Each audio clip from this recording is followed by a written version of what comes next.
आपका एक बार फिर से स्वागत है हमारे YouTube channel static GK by RJ पर। जैसा कि मैंने पॉलिटी सीरीज शुरू किया था, उसका आज ये एपिसोड 5 होने वाला है और आज हम बात करने वाले हैं अनुच्छेद 41 से लेकर 51 तक। यदि आप किसी भी वनडे एग्जाम की तैयारी कर रहे हैं जहां पर पॉलिटी सब्जेक्ट पूछा जाता है, तो यह आपके लिए सीरीज काफ़ी ज़्यादा महत्वपूर्ण होने वाली है, क्योंकि इस सीरीज में हम कवर कर रहे हैं अनुच्छेद 1 से लेकर अनुच्छेद 395 तक। तो यह सीरीज आपके लिए काफ़ी ज़्यादा महत्वपूर्ण है। तो चलिए दोस्तों, शुरू करते हैं अपने इस वीडियो को। उससे पहले यदि आप हमारे यूट्यूब चैनल पर नए हैं तो हमारे चैनल को सब्सक्राइब कर दीजिए, बेल आइकन प्रेस कर दीजिए, जिससे कि सारे एपिसोड आने वाले की जानकारी आप तक जल्द से जल्द पहुंच सके। यदि आप इस सीरीज का पीडीएफ चाहते हैं तो आप हमारे टेलीग्राम चैनल से जुड़ सकते हैं, जिसका लिंक मैं आपको डिस्क्रिप्शन में दे दूंगा। तो चलिए शुरू करते हैं अपने इस वीडियो को। उससे पहले दोस्तों, हम लोग जान लेते हैं एपिसोड 1, 2, 3 और 4 में जो भी अनुच्छेद कराए हैं उसका फटाफट रिवीजन कर लेते हैं। भाग 1 है संघ और उसके राज्य क्षेत्र। इसके अंतर्गत हमारा अनुच्छेद 1 से लेकर 4 तक आता है। अनुच्छेद 1 है इंडिया या भारत राज्यों का संघ है। अनुच्छेद 2 है भारत के संघ में नए राज्यों का प्रवेश और स्थापना। अनुच्छेद 3 है भारत की सीमा के अंतर्गत नए राज्यों का निर्माण और वर्तमान राज्यों के क्षेत्र सीमाओं या नामों में परिवर्तन। अनुच्छेद 4 है अनुच्छेद 2 और 3 में किए गए संशोधन साधारण बहुमत के माध्यम से किए जाते हैं। इनके लिए अनुच्छेद 368 के तहत संविधान संशोधन की आवश्यकता नहीं होती है। अब भाग 2 है हमारा नागरिकता, और यह अनुच्छेद 5 से लेकर 11 तक है। अनुच्छेद 5वां है 26 जनवरी 1950 को भारत के नागरिक कौन थे। अनुच्छेद 6 है पाकिस्तान से भारत आने वाले लोगों के बारे में प्रावधान। अनुच्छेद 7वां है भारत से पाकिस्तान जाने वाले लोगों के बारे में प्रावधान। अनुच्छेद 8वां है भारत के बाहर रहने वाले भारतीय उद्भव के कुछ व्यक्तियों के नागरिकता के अधिकार।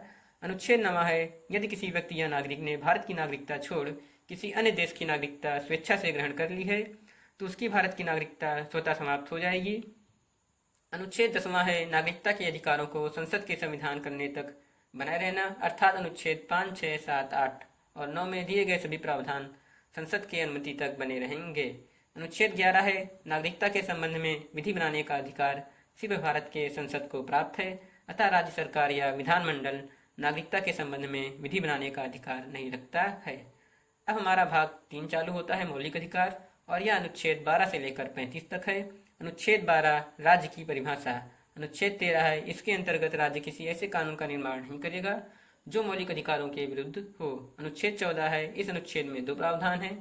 पहला है विधि के समक्ष समानता, जो कि ब्रिटेन से लिया गया है। दूसरा है विधियों का समान संरक्षण, यह अमेरिका के संविधान से लिया गया है।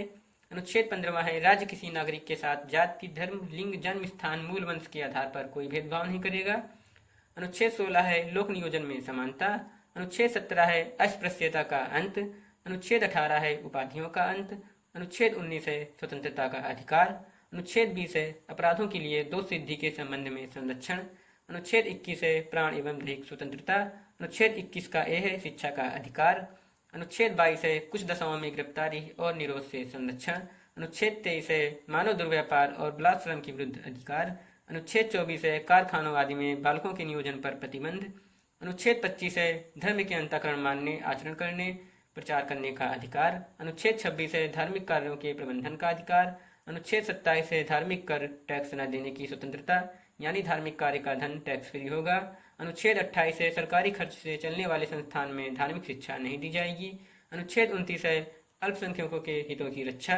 अनुच्छेद 30 है अल्पसंख्यक अपनी संस्थान खोल सकते हैं। अनुच्छेद 31 संपत्ति का अधिकार। अनुच्छेद 32 संवैधानिक उपचारों का अधिकार। अनुच्छेद 33 संसद को सैन्य बल, लोक व्यवस्था बनाने वाले, अधिसूचना, आईबी से जुड़े लोगों के मौलिक अधिकारों को प्रतिबंधित करने का अधिकार है। इसका कारण है अनुशासन बनाए रखना। अनुच्छेद 34 है जिस जगह सैन्य कानून लागू होगा उस क्षेत्र के लोगों के मौलिक अधिकारों पर प्रतिबंध लगाया जा सकता है। अनुच्छेद 35 है मौलिक अधिकारों में संशोधन करने की शक्ति सिर्फ भारत की संसद के पास है, राज्य विधानमंडल के पास नहीं। यहाँ से हमारा भाग 3 समाप्त होता है। भाग 4 चालू होता है, जो कि है राज्य के नीति निर्देशक तत्व, और यह अनुच्छेद 36 से 51 तक है। इसको संक्षेप में हम लोग डीपीएसपी कहते हैं। अनुच्छेद 36 है इस अनुच्छेद में राज्य की परिभाषा दी गई है। यह परिभाषा अनुच्छेद 12 की तरह है। अनुच्छेद 37 है नीति निर्देशक तत्व न्यायालय द्वारा प्रवर्तनीय है, अतः इनकी प्राप्ति के लिए न्यायालय जाने का अधिकार नहीं है। अनुच्छेद 38 है राज्य लोक कल्याण की विवृत्ति के लिए सामाजिक व्यवस्था बनाएगा। अनुच्छेद 39 है स्त्री और पुरुष को समान कार्य के लिए समान वेतन। अनुच्छेद 39 का यह है समान न्याय और निःशुल्क विधि सहायता। अनुच्छेद 40 है इसके तहत ग्राम पंचायतों का गठन किया गया है, परंतु संवैधानिक दर्जा 73वें और 74वें संविधान संशोधन के माध्यम से 1992 में दिया गया है। तो ये हमारे चारों एपिसोड थे जिसका मैंने आपको फटाफट रिवीजन करा दिया है। यदि आप इसका डिटेल समझना चाहते हैं तो आप हमारे पहले, दूसरे और तीसरे, चौथे एपिसोड को विजिट कर सकते हैं। इसका लिंक मैं आपको डिस्क्रिप्शन में दे दूंगा। उस एपिसोड में मैंने डिटेल में काफ़ी बात की है। तो चलिए आज की क्लास शुरू करते हैं। आज का हमारा एपिसोड 5 होने वाला है और हम बात कर रहे थे भाग 4 राज्य के नीति निर्देशक तत्व। आज का हमारा पहला अनुच्छेद है अनुच्छेद 41, कुछ दशाओं में काम, शिक्षा और लोक सहायता पाने का अधिकार। वहीं अनुच्छेद 42 है राज्य काम की न्याय संगत और मानवोचित दशाओं तथा प्रसूति सहायता का उपबंध करेगा। अनुच्छेद 43 है राज्य कर्मकारों के निर्वाह के लिए मजदूरी, जीवन स्तर एवं अवकाश की व्यवस्था करेगा और कुटीर उद्योगों को प्रोत्साहित करेगा। अनुच्छेद 43 का ए राज्य उद्योगों में लगी उपक्रमों संगठनों के प्रबंधन में कर्मकारों का भाग लेना सुनिश्चित करेगा और इस अनुच्छेद को 42वें संविधान संशोधन 1976 के माध्यम से जोड़ा गया है।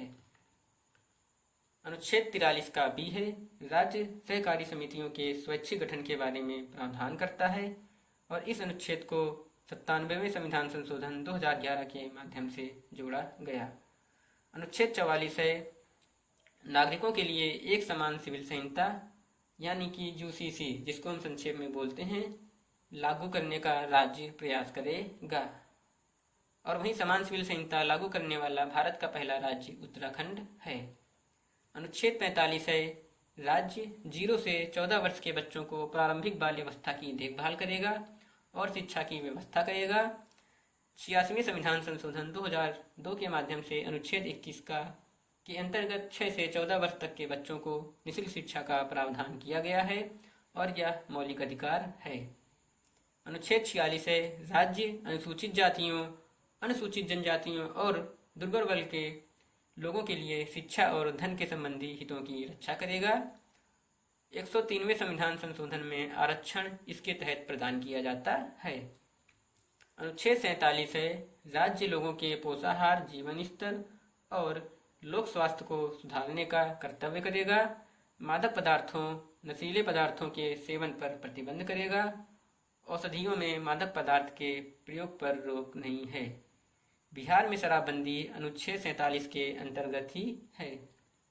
अनुच्छेद 48 है कृषि और पशुपालन का संगठन राज्य कृषि पशुपालन में आधुनिक वैज्ञानिक प्रणाली का प्रयोग करेगा। गाय, बछड़ा, दुधारू पशुओं की नस्लों का परीक्षण करेगा। गौवध को प्रतिषेध करेगा। अनुच्छेद 48 का यह है राज्य पर्यावरण संरक्षण व संवर्धन तथा वन व वन्य जीवों की रक्षा करने का प्रयास करेगा।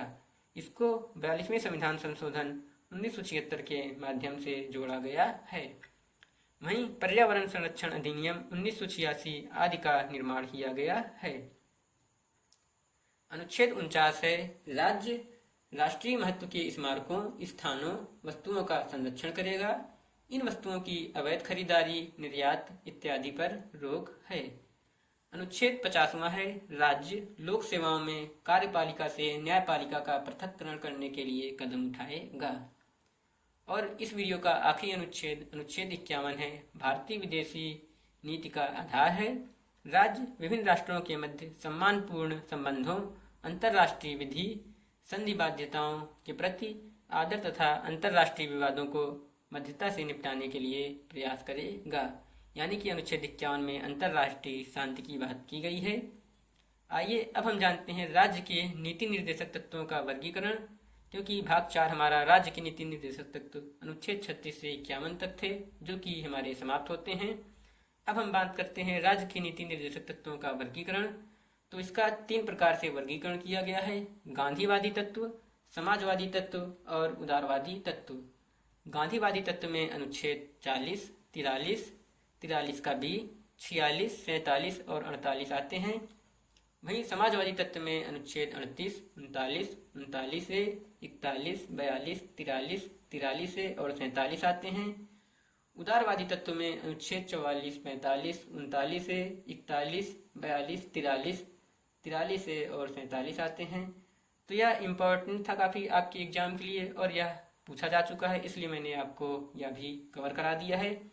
तो यह वीडियो यहीं पर समाप्त होता है। यदि आप इसका PDF चाहते हैं तो आप हमारे Telegram channel static GK by RJ से जुड़ सकते हैं। वहाँ पर मैं टाइम टू टाइम सारी PDF अपलोड करता रहता हूँ। तो इस वीडियो को यहीं पर समाप्त करते हैं। मिलते हैं अपने नेक्स्ट एपिसोड में। तब तक के लिए दोस्तों, थैंक यू। जय हिंद।